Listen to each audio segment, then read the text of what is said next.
Welcome to night bulletin. ఇక వార్త వివరాల్లోకి వెళ్తే మాజీ ముఖ్యమంత్రి వైఎస్ జగన్ చంద్రబాబుపై తీవ్ర విమర్శలు చేశారు. యూరియా బ్లాక్ మార్కెట్ కు తరలించి దళారీ వ్యవస్థను ప్రోత్సహిస్తున్నారని ఆరోపించారు. అన్నదాత సుఖీభావ పథకంలో రైతులకు ఇవ్వాల్సిన 40,000 రూపాయలు కేవలం 5,000కే పరిమితం చేశారని మండిపడ్డారు. ఉచిత పంటల బీమాను రద్దు చేసి రైతులను ఇబ్బందుల్లోకి నెట్టారని అన్నారు.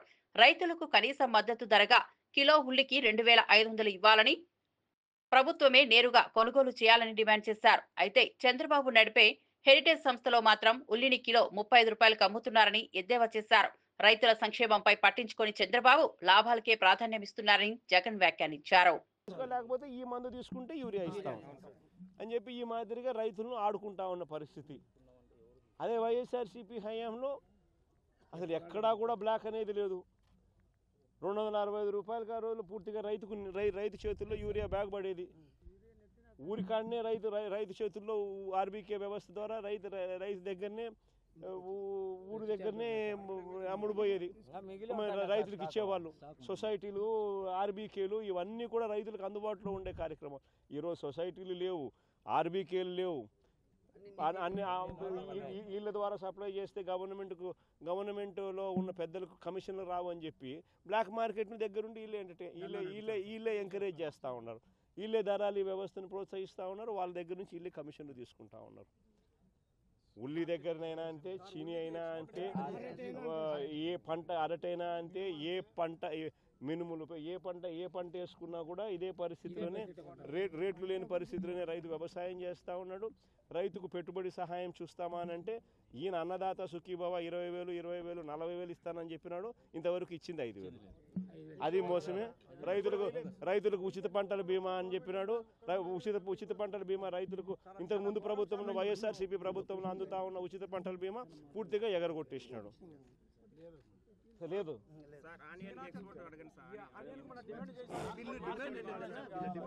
ఎట్టి పరిస్థితుల్లోనూ రైతుల దగ్గర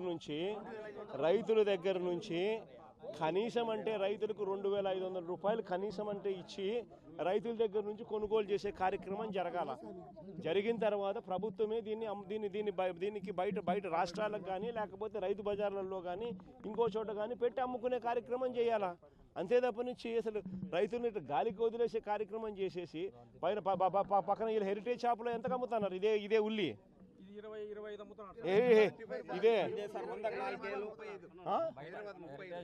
ఇదే హెరిటేజ్లో ఎంతకు అమ్ముతున్నారు?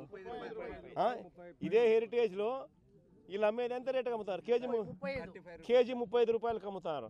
రైతుకి ఇచ్చేదేమో 6 రూపాయలు, 8 రూపాయలు. హెరిటేజ్లో ఏమో 35 రూపాయలకు అమ్ముతున్నారు. మరి ఎందుకు ఇదే రైతుకు 25 రూపాయలన్నా కనీసం ఇచ్చి కూడా 35 రూపాయలకు అమ్ముకోవచ్చు కదా, ఒక రవ్వ లాభాలు తగ్గించుకొని.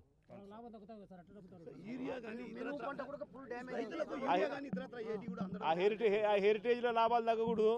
చంద్రబాబు నాయుడు వ్యాపారాలు జరగాల.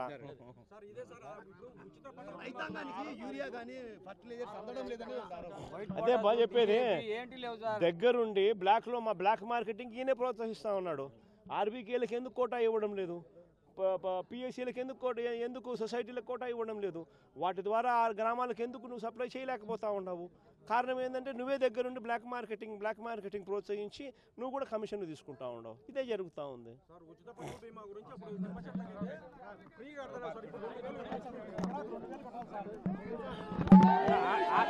మంత్రి శ్రీధర్ బాబు మాట్లాడుతూ బీఆర్ఎస్ లోనే ఉన్న నాయకులు కాళేశ్వరం అవకతవకలపై బహిరంగంగా మాట్లాడుతున్నారని అన్నారు. ఇంతటి భారీ ప్రాజెక్టులో జరిగిన అవినీతిపై సిబిఐ దర్యాప్తు తప్పనిసరి అని స్పష్టం చేశారు. విచారణపై తమకు సంపూర్ణ నమ్మకం ఉందని, తప్పు చేసిన వారికి ఖచ్చితంగా శిక్ష తప్పదని ధృవీకరించారు. కేసీఆర్, హరీష్ రావుల పాలనలో కాళేశ్వరం ప్రాజెక్టు అడ్డదిడ్డంగా నిధులు ఖర్చు చేసి ప్రజల డబ్బును దోచుకున్నారని మండిపడ్డారు. సాక్ష్యాధారాలు అన్నీ ఉన్నాయని, అవినీతి ఎంతవరకు జరిగిందో విచారణలో బయటపడుతుందని అన్నారు. రైతులకు నీళ్లు అందించాల్సిన ప్రాజెక్టును బంధువులు, కాంట్రాక్టర్ల లాభాల కోసం ఉపయోగించారని విమర్శించారు. ప్రజలకు న్యాయం జరిగేలా కఠిన చర్యలు తీసుకుంటామని మంత్రి స్పష్టం చేశారు. అసెంబ్లీలో అందరు సభ్యులకు అవకాశం ఇచ్చి కాళేశ్వరం ప్రాజెక్టుకు సంబంధించిన అవకతవకల విషయంలో అవకాశం ఇచ్చి ఒక నిర్ణయం తీసుకున్నది. పీసీ ఘోష్ గారి నివేదిక ఉందో మీరందరూ కూడా స్పష్టంగా మీ చేతిలో కూడా ఉంది. ఎవరు దాంట్లో తప్పు చేసిండ్రు, ఏ విధంగా తప్పు చేసిండ్రు, అధికారులు, అనధికారులు, ఆనాడున్న మరి ప్రభుత్వానికి సంబంధించిన పెద్దలు ఏ విధంగా తప్పు చేసిండ్రు, తప్పు కారకులు ఎవరు అని వారు స్పష్టంగా చెప్పడం జరిగింది.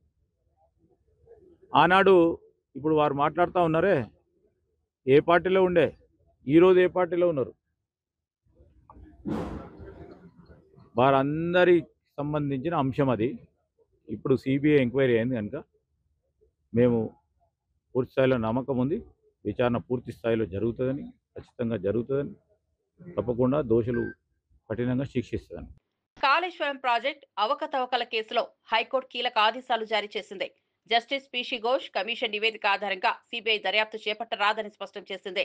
కేసీఆర్, హరీష్ రావు దాఖలు చేసిన పిటిషన్లపై విచారణ జరిపిన హైకోర్టు ఈ ఉత్తర్వులు జారీ చేసింది. నివేదికపై మాత్రమే ఆధారపడి విచారణ కొనసాగిస్తే న్యాయం దూరం అవుతుందని వ్యాఖ్యానించింది. ఈ ఆదేశాలతో కాళేశ్వరం కేసులో కొత్త మలుపు తిరిగింది. ప్రభుత్వం సిబిఐకి కేసు అప్పగించినప్పటికీ హైకోర్టు ఆంక్షలతో విచారణ దిశపై అనుమానాలు వ్యక్తమవుతున్నాయి. ఇప్పటికే రాజకీయ స్థాయిలో ఆరోపణలు, ప్రత్యుత్తరాలు జరుగుతుండగా ఇప్పుడు హైకోర్టు తీర్పుతో మరింత చర్చనీయాంశంగా మారింది. That no further action on the findings of the report. CBI inquiry has not yet started. CBI inquiry on what basis has not yet been decided. Right now it is only a case of the Government of Telangana requesting CBI to inquire. That is all it is. It has not gone further. But it has been made clear by the order of court that the government is directed not to take any further action on the Commission of Inquiry report. Government, if there is a case for CBI which involves CBI involvement, if there is any case, they can always go. But right now, from what it appears even from the GO, the only finding which is the real finding on which they are trying to go to CBI is only based on the report. If there is anything else, that is always open, and that's a different case. That is not this case. In this case, we are saying that the Commission of Inquiry finding is wrong and should be quashed. And we are only concerned with the Commission of Inquiry, and the court has now directed that no further action will be taken on the findings of the Inquiry Commission. He is saying, he will argue, I can't comment on it. All I can tell you is that the notification itself referring to CBI refers to the report. That's all I can say as a fact. Yes, of course, this is what we have been asking from the beginning. We moved court challenging the report, and we said that till the court hears it, no action should be taken on the report. And we are glad that today the Honorable High Court has said no action will be taken on the report till the hearing of the case. Thank you. దివంగత ముఖ్యమంత్రి YS Rajasekhara Reddy 16వ వర్ధంతి సందర్భంగా MLC Dubbada Srinivas ఘనంగా నివాళులు అర్పించారు. హైదరాబాద్ లో మహానేత వైఎస్ఆర్ చిత్రపటానికి పూలమాలలు వేసి గౌరవం తెలిపారు. ఆయన ప్రజలకు అందించిన సంక్షేమ పథకాల ప్రస్తావన చేశారు.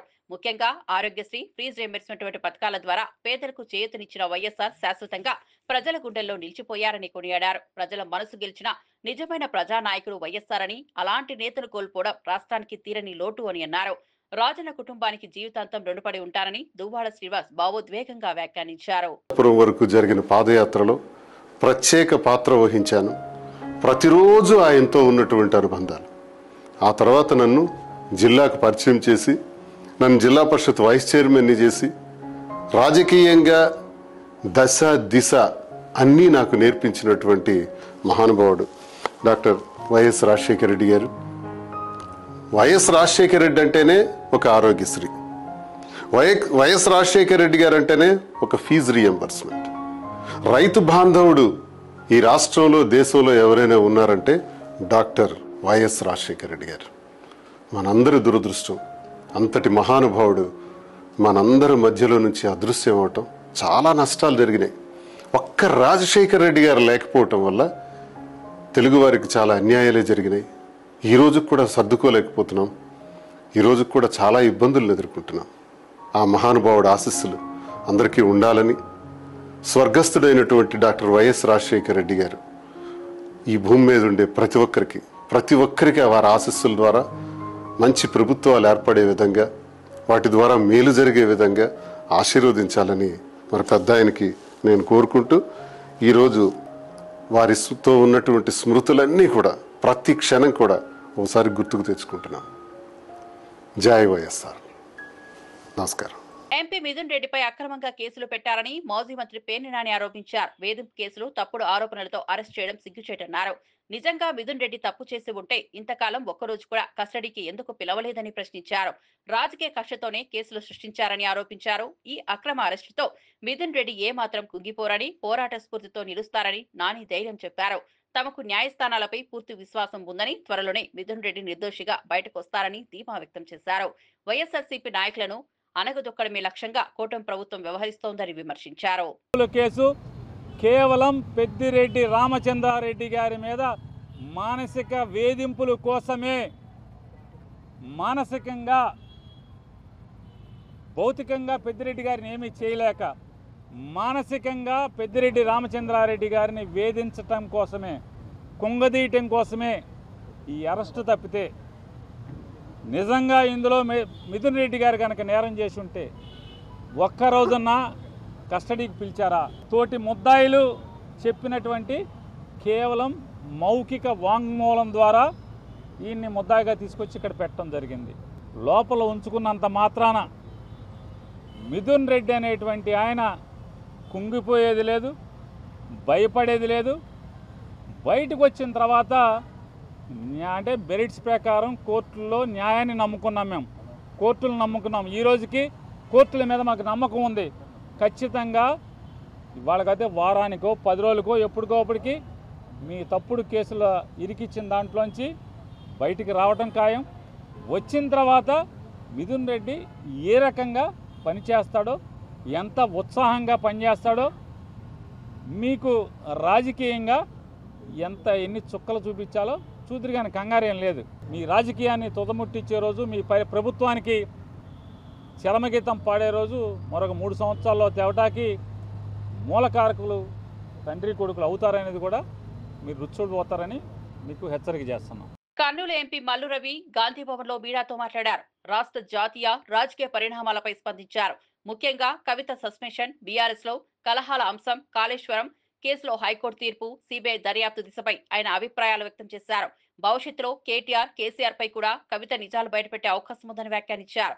కవిత సస్పెన్షన్ బీఆర్ఎస్ కు అంతర్గత విషయం అయినప్పటికీ పార్టీ పతనానికి ఇది ఆరంభం అవుతుందని అన్నారు. కాంగ్రెస్ పార్టీతో కవితకు ఎలాంటి సంబంధం లేదని ఆయన స్పష్టం చేశారు. సుదర్శన్ రెడ్డి గారు, జస్టిస్ సుదర్శన్ రెడ్డి గారు వైస్ ప్రెసిడెంట్ క్యాండిడేట్గా ఉన్నటువంటి వ్యక్తి కూడా, ఆయన కూడా నక్సలైట్లని సపోర్ట్ చేస్తున్నారని స్టేట్మెంట్ ఇవ్వటం జరిగింది. నేను పండిత్ సంజయ్ గారికి విజ్ఞప్తి ఏం చేస్తున్నానంటే, రేవంత్ రెడ్డి గారు ఇచ్చిన స్టేట్మెంట్ను కానీ లేక జస్టిస్ సుదర్శన్ రెడ్డి గారు ఇచ్చిన జడ్జిమెంట్ను కానీ మీరు పూర్తిగా చదివి తర్వాత కామెంట్ చేస్తే బాగుండేది. ఇవాళ భారతదేశంలో ఉన్న పార్టీలన్నీ కూడా ఒక ఫిలాసఫీ మీద మొదలైంది. కాంగ్రెస్ పార్టీకి ఒక ఫిలాసఫీ ఉంది, ఒక ఐడియాలజీ ఉంది. ఆ ఐడియాలజీ ఏంటి? Secularism, socialism, social justice. ఇది Congress party philosophy or ideology. అదే BJP non secular,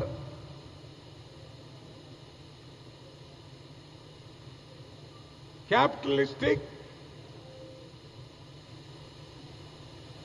non inclusive growth. ఇది వాళ్ళ ఐడియాలజీ, ఫిలాసఫీ.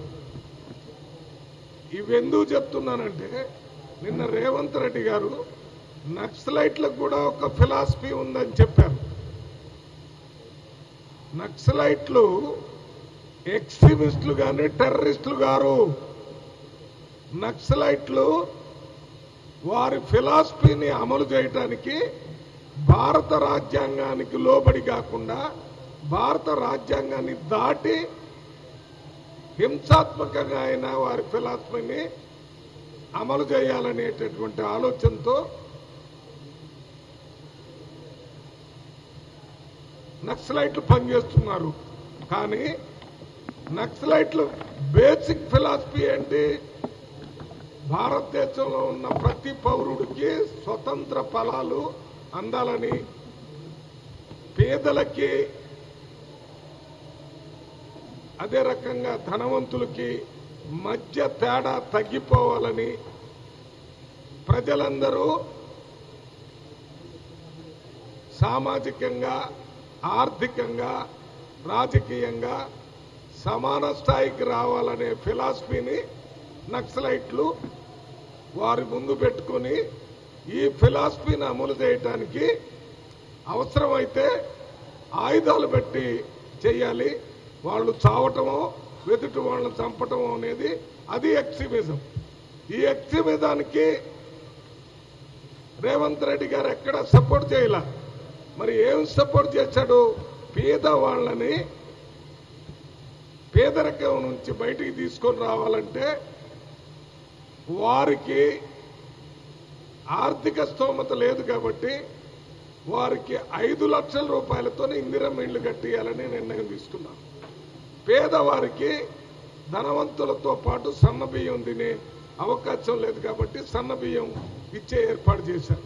పేద ప్రజల పిల్లలు కార్పొరేట్ స్థాయిలో చదువుకునే అవకాశం లేదు కాబట్టి ఇంటిగ్రేటెడ్ రెసిడెన్షియల్ స్కూల్స్ పెట్టి దాంట్లో ఎస్సీ, ఎస్టీ, బీసీ, మైనారిటీ వీరందరికీ కూడా కార్పొరేట్ స్థాయి ఎడ్యుకేషన్ చేసే అవకాశాన్ని కల్పించాడు. ఇది నక్సలైట్ల ఫిలాసఫీలో ఉంది. రాజ్యాంగం ప్రకారం అంబేద్కర్ రాసిన రాజ్యాంగంలో ప్రజలందరూ ఆర్థికంగా, రాజకీయంగా, సామాజికంగా సమానత్వానికి రావాలని ఆర్టికల్స్ అన్నిట్లో రాయటం జరిగింది. రేవంత్ రెడ్డి గారు రాజ్యాంగానికి లోబడి రాజ్యాంగంలో అంబేద్కర్ గారు ఇచ్చినటువంటి ఆర్టికల్స్ ప్రకారం పేదవాళ్ళకి ఆర్థికంగా, రాజకీయంగా, సామాజికంగా లాభం జరగాలని పనిచేస్తున్నాడు. అందులో భాగంగానే మొట్టమొదటిసారి తెలంగాణ రాష్ట్రంలో కులగణన చేసి బీసీలకి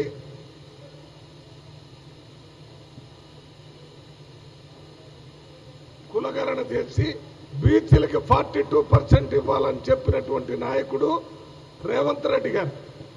ఇది నక్సలైట్లు చెప్పారు కాబట్టి మేము చేయకూడదు, నక్సలైట్లు ఇండ్లు ఇవ్వాలి పేదవాళ్ళ కంటే మేము చేయకూడదు, నక్సలైట్కి చదువుకునే కార్పొరేట్ వ్యవస్థ ఇవ్వమన్నారు మనం చేయకూడదని కాకుండా వారికి అందరికీ చేస్తున్నాడు. ఆయన చెప్పింది ఫిలాసఫీ. రాష్ట్రానికి నిన్న ఒక్కరోజే 9,000 మెట్రిక్ టన్నుల యూరియా వచ్చిందని మంత్రి తుమ్మల నాగేశ్వరరావు తెలిపారు. ఇవాళ మరో 5,000 మెట్రిక్ టన్నులు రాబోతున్నాయని అన్నారు. వచ్చే వారం రోజుల్లో 27,000 మెట్రిక్ టన్నులు రైతులకు అందేలా చర్యలు తీసుకుంటున్నట్లు వెల్లడించారు. యూరియా కొరత వల్ల రైతులు ఇబ్బంది పడకుండా తక్షణమే చర్యలు తీసుకుంటున్నామని భరోసా ఇచ్చారు. పంటలకు ఎరువులు అందక ఇబ్బందులు ఎదురుతున్న నేపథ్యంలో 5 రోజుల్లో పంట నష్టంపై సర్వే పూర్తి చేయాలని అధికారులు ఆదేశించామని తెలిపారు. రైతుల పక్షాన ప్రభుత్వం అండగా ఉంటుందని తుమ్మల స్పష్టం చేశారు.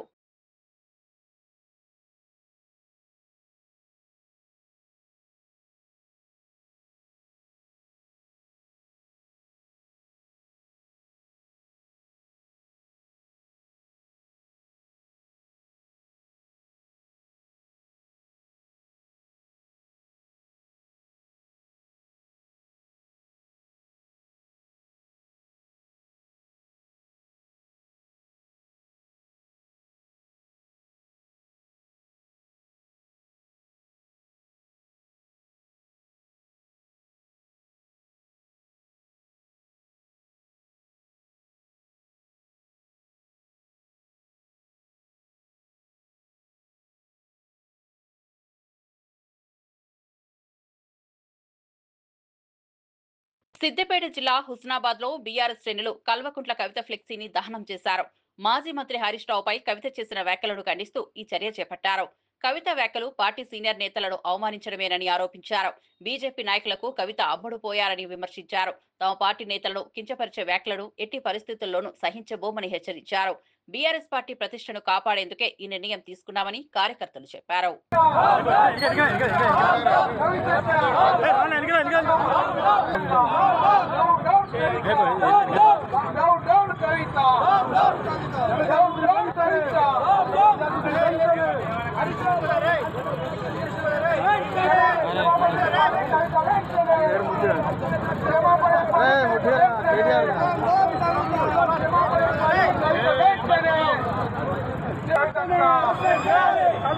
పార్టీ నుంచి వెంటనే కవితను పార్టీ నుంచి వెంటనే జై తెలంగాణ జై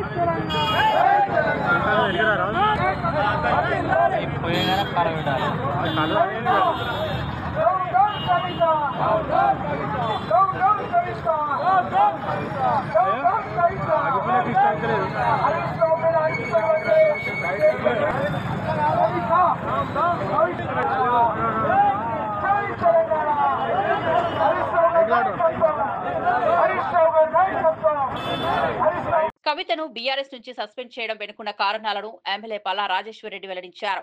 కాంగ్రెస్ ట్రాప్ లో పడి ఆమె పార్టీ సీనియర్ నేతలపై ఇష్టం వచ్చినట్లు మాట్లాడుతున్నారని అన్నారు.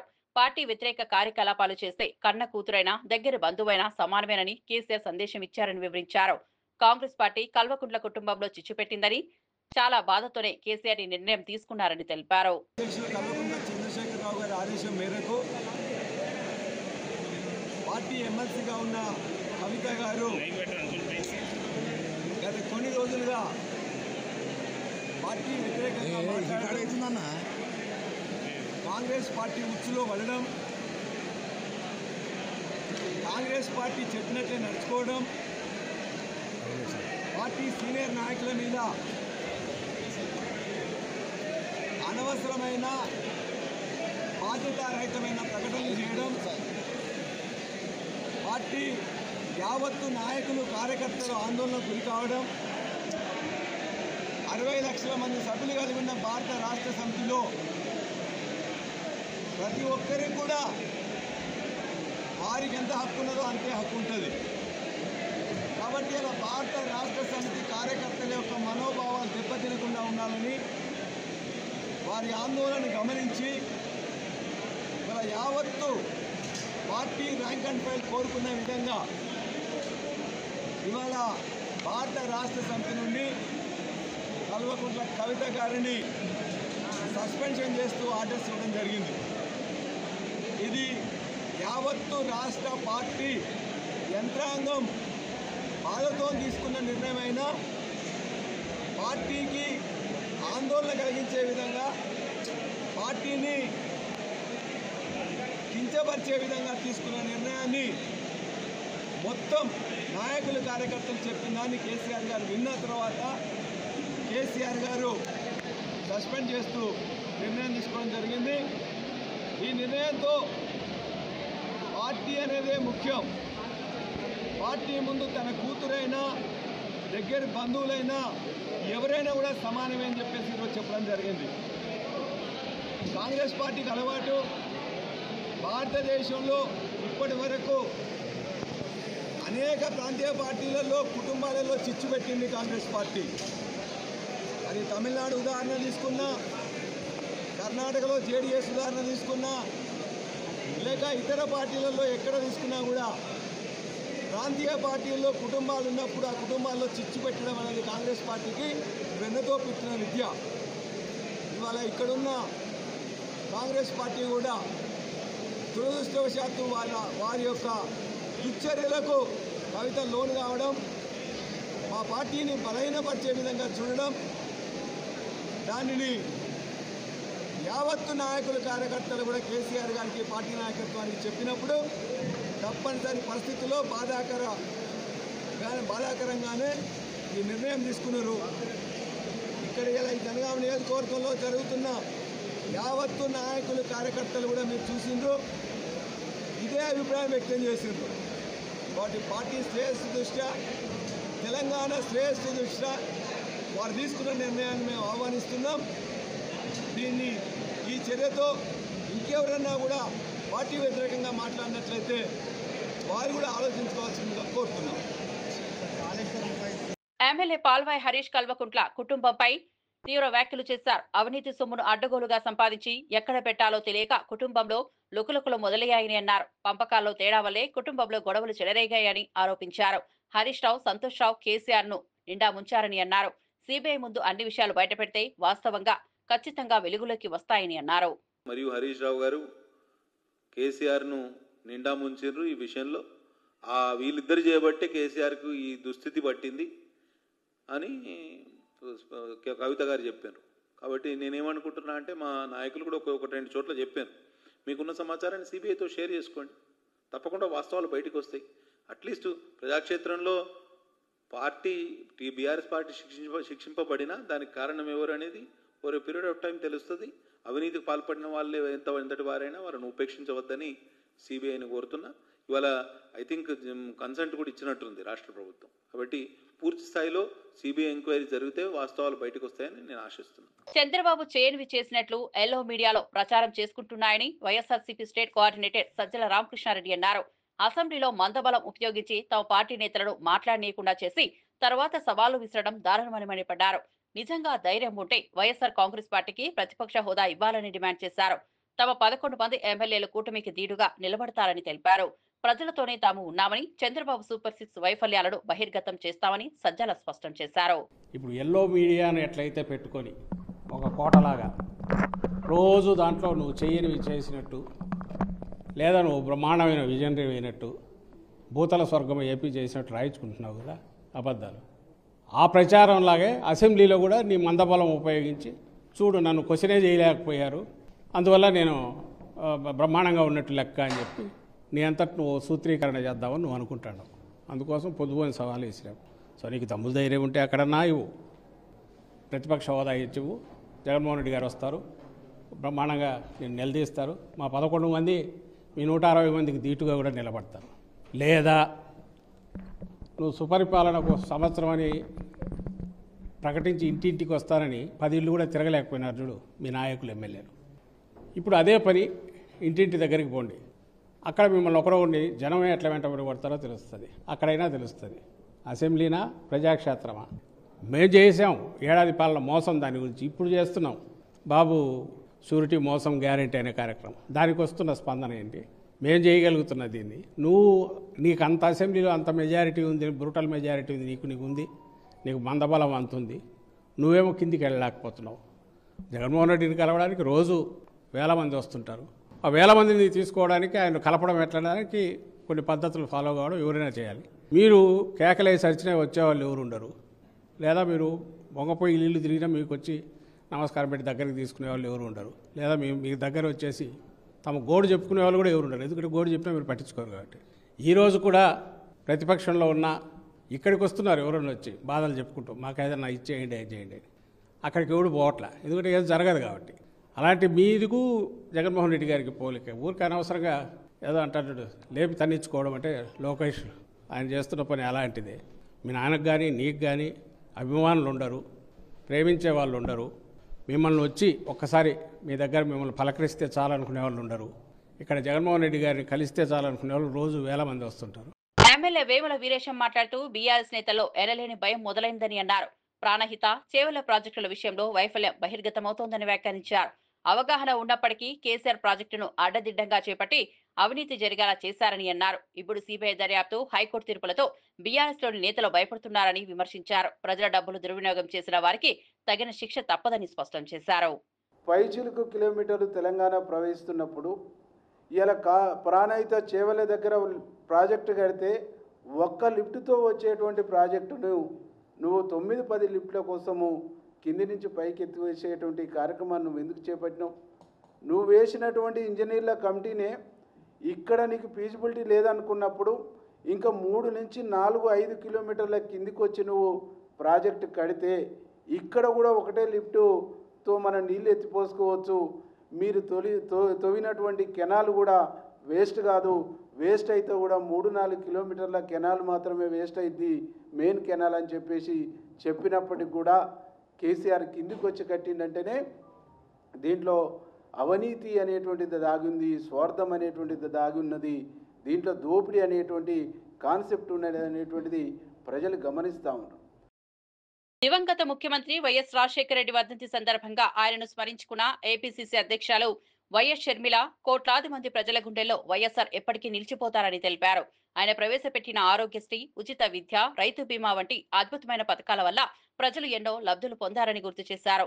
వైఎస్ఆర్ మరణాన్ని జీర్ణించుకోలేక దాదాపు 700 మంది కన్నుమూసిన విషయాన్ని ప్రస్తావిస్తూ వారి కుటుంబ సభ్యులకు హృదయపూర్వక నివాళులు అర్పిస్తున్నారని తెలిపారు. ప్రజల సంక్షేమం కోసం చివరి శ్వాస వరకు కృషి చేసిన మహానేత వైఎస్ఆర్ తెలంగాణ ఆంధ్ర ప్రజల హృదయాల్లో చిరస్థాయిగా నిలుస్తారని అన్నారు. ఆయన బాటలో నడుస్తూ ప్రజాసేవకుడిగా తాను కృషి చేస్తారని షర్మిల దృఢంగా తెలిపారు. రాజశేఖర రెడ్డి గారిని ఎంతో ప్రేమించిన వారు ఎంతో మంది ఉన్నారు. ఎంతో మంది కోట్ల మంది ప్రజల గుండెల్లో రాజశేఖర రెడ్డి గారు ఉన్నారు. వాళ్ళ ఇళ్లలో దేవుల పటాల పక్కన రాజశేఖర రెడ్డి గారు పెట్టుకున్న వారు ఉన్నారు. ఆయన అద్భుతమైన పథకాల వల్ల లబ్ధి పొందిన వాళ్ళు ఎంతో మంది ఉన్నారు. వాళ్ళందరికీ కూడా రాజశేఖర రెడ్డి గారి మీద ఉన్న వారికి ఉన్న అభిమానానికే మనస్ఫూర్తిగా కృతజ్ఞతలు చెప్పుకుంటున్నాం. మరొకసారి ఈరోజు మనందరము గుర్తు చేసుకోవాలి రాజశేఖర రెడ్డి గారి అద్భుతమైన జీవితం. దేవుడు రాజశేఖర రెడ్డి గారిని ఎంత గొప్పగా వాడుకున్నారో 16 సంవత్సరాలు అయిపోయినా కూడా ఇంతమంది గుండెల్లో రాజశేఖర రెడ్డి గారు ఇంకా బ్రతుకున్నారు అంటే అది సామాన్యమైన జీవితం కాదు. ఆరోగ్యశ్రీ అయినా, రైతులకి ఉచితంగా విద్యుత్ అయినా, ఫీజు రీయింబర్స్మెంట్ అయినా, ఇలాంటి ఎన్నో అద్భుతమైన పథకాలు రాజశేఖర రెడ్డి గారి గుండెల్లో నుంచి పుట్టిన పథకాలు. వాటన్నిటిని బట్టి మరొకసారి దేవునికే give him all the glory. And ఇంత అద్భుతమైన జీవితం రాజశేఖర రెడ్డి గారికి ఇచ్చారు. అందును బట్టి ఇంత ఆదరణ ప్రజలు రాజశేఖర రెడ్డి గారికి ఇచ్చారు. అందును బట్టి అందరికీ మరొకసారి కృతజ్ఞతలు చెప్పుకుంటూ, మరి ముఖ్యంగా రాజశేఖర రెడ్డి గారు చనిపోతే ఆ బాధను భరించలేక, ఆ నిజాన్ని జీర్ణించుకోలేక ఆయన వెనకాలే దాదాపు 700 మంది వాళ్ళ ప్రాణాలు వదలటం జరిగింది. వాళ్ళందరికీ కూడా, వారి కుటుంబాలందరికీ కూడా ఈరోజు రాజశేఖర రెడ్డి గారి కుటుంబం, రాజశేఖర రెడ్డి గారి అభిమానులు మనస్ఫూర్తిగా నివాళులు అర్పిస్తున్నాం. ఇవి బులెటిన్ విశేషాలు. మరో బులెటిన్లో మళ్ళీ కలుద్దాం.